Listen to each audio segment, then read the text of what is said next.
da da yenu da da yenu da da yenu da yenu da yenu da yenu. Shalom, friends, and thank you for stopping in. We're going to be presenting our few videos on Passover so that we can learn a little bit about this holiday. We'll begin today by talking about the biblical origins of this holiday. In Leviticus chapter 23, we find these instructions.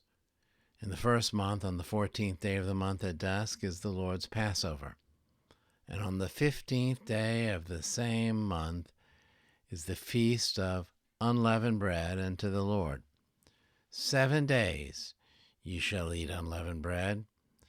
In the first day you shall have a holy convocation. You shall do no manner of servile work. And you shall bring an offering made by fire unto the Lord 7 days. In the seventh day is a holy convocation. You shall do no manner of servile work.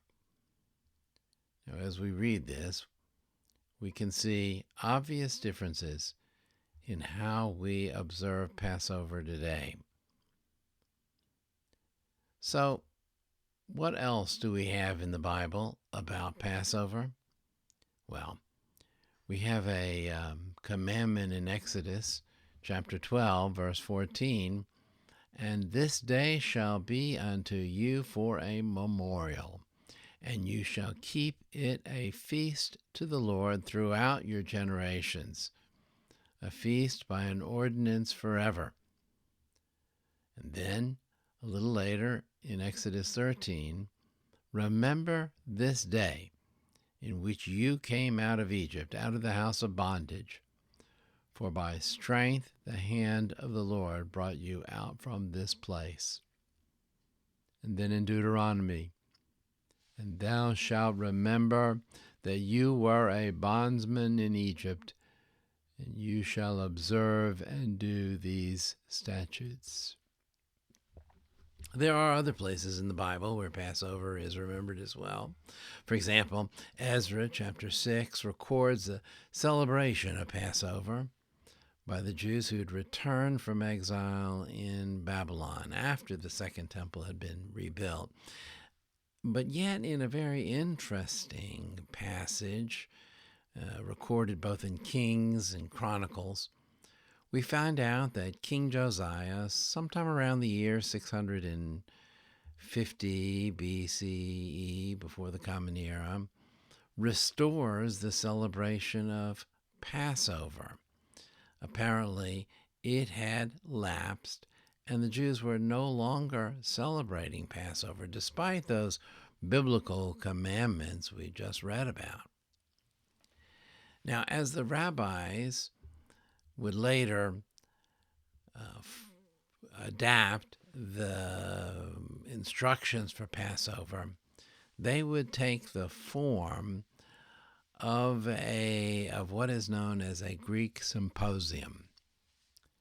Here in this scholarly article about the creation of the Passover Seder, we have a quotation from Plutarch, who tells us that a symposium is a communion of serious and mirthful entertainment, discourse, and actions. And that, I think, tells us about the early creation of the Passover Seder and how it was a creative answer to the commandments that were given to us.